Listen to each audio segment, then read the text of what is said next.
Good morning, नमस्कार। वास्तविक संख्याएं, परिमेय व अपरिमेय संख्याएं। वास्तविक संख्याएं इस अध्याय के अंतर्गत परिमेय और अपरिमेय संख्याओं के बारे में जानकारी दी जाती है। इंग्लिश में वास्तविक संख्याओं को रियल नंबर्स बोलते हैं। परिमेय व अपरिमेय संख्याओं को रेशनल एंड इरेशनल नंबर्स कहते हैं। ये जो हमने प्रश्न लिया है कक्षा 9वीं से लिया है, क्लास 9th सीजी पाठ्यक्रम छत्तीसगढ़ पाठ्य पुस्तक निगम, यहाँ से मैंने लिया है।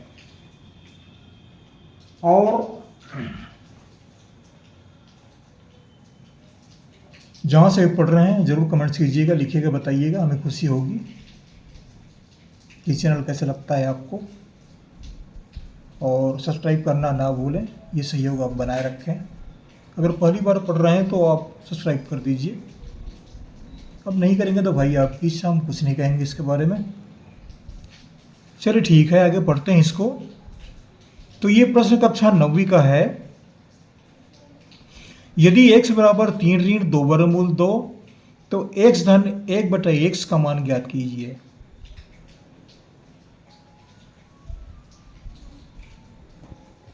तो कैसे हल करें इसको? इस प्रश्न को उतार देता हूं नीचे मैं। x बराबर 3 ऋण 2 वर्गमूल 2, तो x धन 1/x बराबर कितना होगा, ये मान ज्ञात करना है। x का मान तो दिया हुआ है 3 ऋण 2 वर्गमूल 2, ये मान हमको प्राप्त है। ये मान हमको प्राप्त नहीं है, 1/x का मान प्राप्त नहीं है। तो 1/x का मान निकाल लीजिए और x में जोड़ दीजिए तो वो मान निकल आएगा। बस इतनी सी बात है। तो 1/x का मान निकालिए पहले। ये काम करते हैं।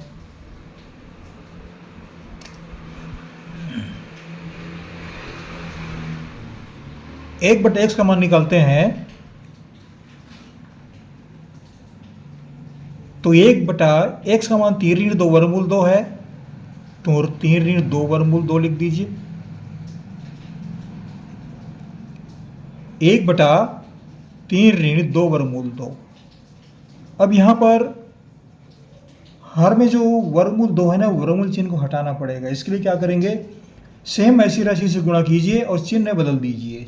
चिन्ह परिवर्तन हो जाएगा। यहाँ ऋण है तो धन आएगा, धन है तो ऋण आएगा, लेकिन यहाँ ऋण है तो धन करेंगे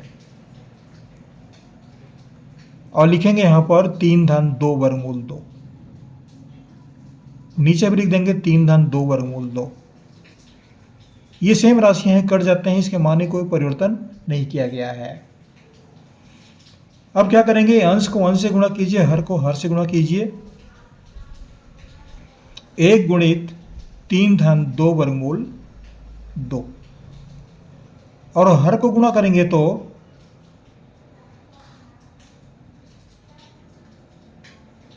3 ऋण 2 वर्गमूल 2 और 3 धन 2 वर्गमूल 2, इस रूप में आ गया ये। अब देखिए, ये इसको a मानिए, ये पूरा को b मानिए, a मानिए, b मानिए, a धन b, a ऋण b, इस रूप में है। ये सूत्र आपने पढ़ा है कक्षा 8वीं में। a धन b गुणित a ऋण b बराबर a वर्ग ऋण b वर्ग, इस रूप में होता है ये। हमको a धन b और a ऋण b के रूप में दिया गया है, तो a वर्ग ऋण b वर्ग के रूप में लिखिए इसको। a का मान 3 है, b का मान 2 वर्गमूल 2 है। एक को इससे गुणा करेंगे, मान में कोई परिवर्तन नहीं होता। एक से गुणा करेंगे तो मान यथावत रहता है। तो जैसे तैसे लिख दीजिए इसको, 3 धन 2 वर्गमूल 2। ये काम खत्म हो गया। अब नीचे आइए, ये a का वर्ग करिए, a बराबर 3 है तो 3 का वर्ग करिए। ये a है 3, तो 3 का वर्ग कर दीजिए। ऋण चिन्ह है तो ऋण, b का मान 2 वर्गमूल 2 है तो 2 वर्गमूल 2, इसका वर्ग कर दीजिए।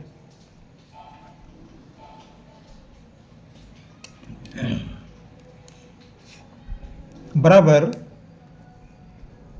3 धन 2 वर्गमूल 2 बटा, इसका मान 3 का वर्ग है, 3 का वर्ग मतलब 3 गुणित 3, 3 2 निशा, ऐसा नहीं करेंगे।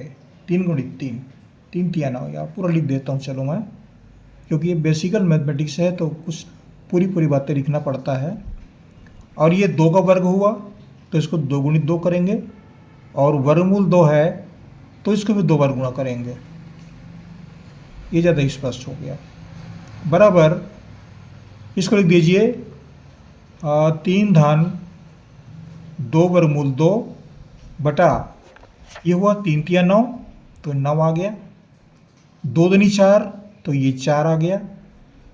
अब वर्गमूल को वर्गमूल से गुणा करेंगे, 2 दूनी 4 और 4 का वर्गमूल निकालेंगे तो 4 का वर्गमूल बराबर 2, ये हुआ 4 गुणित 2 बराबर कितना हुआ, ये 3 धन 2 वर्गमूल 2 बटा 9 ऋण 4 दूनी 8, 4 दूनी 8 हुआ। तो ये मान हमको क्या प्राप्त हुआ, 3 धन 2 वर्गमूल 2 बटा 9 में 8 घटा दीजिए 1, जिसका मान 1 के बराबर हुआ। अब 1 को लिखने का कोई अर्थ नहीं है, इसको हम लिख सकते हैं, क्या लिख सकते हैं इसको,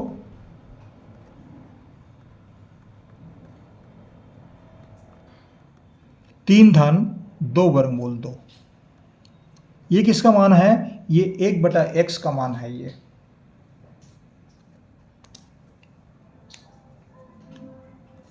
1 बटा x का मान, इसका मान है, ये हमने निकाला है, ये 1 बटा x हमने लिया और ये मान हमको प्राप्त हुआ इस रूप में।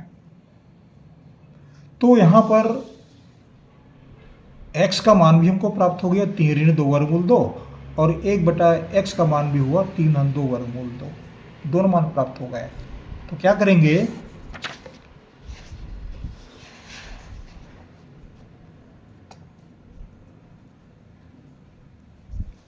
x धन 1 बटा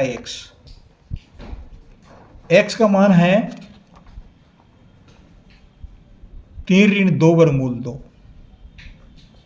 और 1 बटा x का मान है, ये 1 बटा x का मान है 3 धन 2 वर्गमूल 2, तो इसको जोड़ दीजिए 3 धन 2 वर्गमूल 2।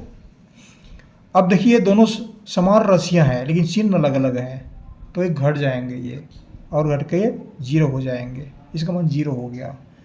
3 में 3 को जोड़ दीजिए, कितना हुआ, 3 और 3 6 हुआ। तो x धन 1 बटा 1 से बराबर 6, ये हमें उत्तर प्राप्त होता है।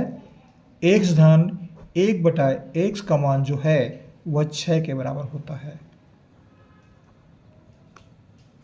आशा करता हूँ ये वीडियो आपको अच्छा लगेगा। थोड़ा सा प्रयास करेंगे, मेहनत करेंगे, आप आसानी से बना लेंगे। गणित एक कठिन नहीं है, लेकिन थोड़ा सा हमें विस्तार पूर्वक बताना पड़ता है, क्योंकि ये मैं जो बता रहा हूँ ना, ये बेसिकल मैथमेटिक्स है। ये जो बेसिक जानकारियाँ हैं उसको पूरी तरह से देना पड़ता है, नहीं तो हम बहुत छोटी बातें बता देंगे।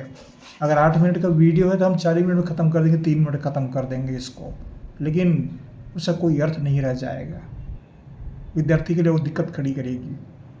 तो ये पढ़ने वाले विद्यार्थियों के लिए बेसिकल मैथमेटिक्स है, बेसिक जानकारी हम देते हैं, आप पढ़ते रहिए जहाँ से पढ़ रहे हैं। सब्सक्राइब भी कर दीजिए, मैं पुनः कह रहा हूँ आपको, अगर पहली बार पढ़ रहे हैं तो। और आपको हमारी ओर से बहुत बहुत शुभकामनाएं, जीवन में उन्नति करिए, पढ़ते रहिए। धन्यवाद।